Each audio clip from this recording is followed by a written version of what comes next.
आज दुपारी 2 वाजता मुंबईतल्या सर्व विभागाध्यक्षांची बैठक होणार आहे।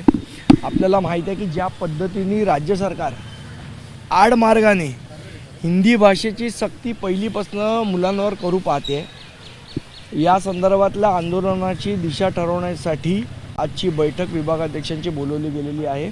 त्यामध्ये सर्व चर्चा होऊन पुढची आंदोलनाची दिशा काय असेल ते आम्ही स्पष्ट करू। आज सकाळी सुद्धा एक 10 वाजता बैठक नेत्यांची बोलवण्यात आली, त्या बैठकीचं नेमकं आजची जी सकाळी बैठक आहे ती प्रत्येक वॉर्डनिहाय आढावा आमचा घेतला जातो आहे। कोण सक्रिय आहे, कोण निष्क्रिय आहे, कुठे काय बदल करायला पाहिजे या संदर्भातली ती बैठक होते आणि स्वतः सन्माननीय अमित ठाकरे या बैठकीला उपस्थित आहेत। तुम्ही एक ट्विट केलं आहे, त्या ट्विटमध्ये स्पष्टपणे म्हटलं आहे की युती आणि ह्या सगळ्या चर्चा होत असतील, पण आता मराठी माणसासाठी, मराठी भाषेसाठी एकत्र येणं, सगळ्यांनी एकत्र येणं गरजेचं आहे म्हटलं आहे।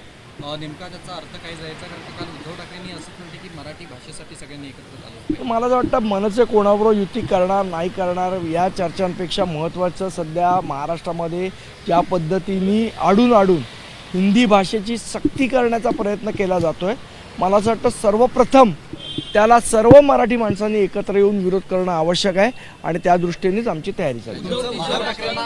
आव्हान आहे का?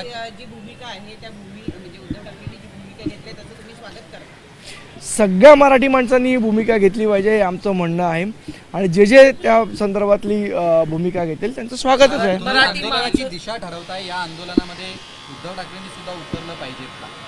तो त्यांचा प्रश्न आहे, ते त्यांनी ठरवायचा। आम्ही तरी उतरणार आहे आणि आमचं आव्हान आहे की सगळ्या मराठी माणसांनी एकत्र येऊन या गोष्टीला सक्तीच्या हिंदी सक्तीच्या गोष्टीला विरोध केला पाहिजे।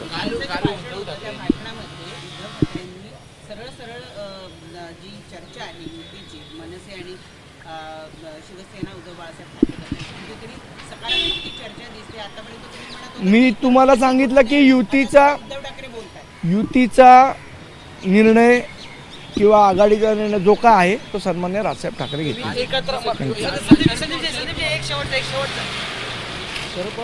शेवटचा आहे, राज्याच्या हिताचं नाही, हिंदी सक्ती ही राज्याच्या हिताचं नाही। कोण म्हणाले? शरद पवारांनी देखील हिंदी सक्ती म्हणून आपली भूमिका मांडलेली आहे। हिंदी सक्ती करणं हे राज्याच्या हिताचं नाही। काल उद्धव ठाकरेंनी देखील म्हटले की तुम्ही हिंदी सक्ती। मला असं वाटतं सर्वप्रथम या संदर्भातली भूमिका महाराष्ट्र नवनिर्माण सेनेने मांडलेली, सन्मान्य राजसाहेबांनी मांडली आहे। आम्ही या हिंदी सक्तीचा कडाडून विरोध करतोय आणि सगळे मराठी माणसं या विषयाची एकरूप होत आहेत। मला असं वाटतं हे चांगली गोष्ट आहे। एबीपी माझा, उघडा डोळे बघा नीट।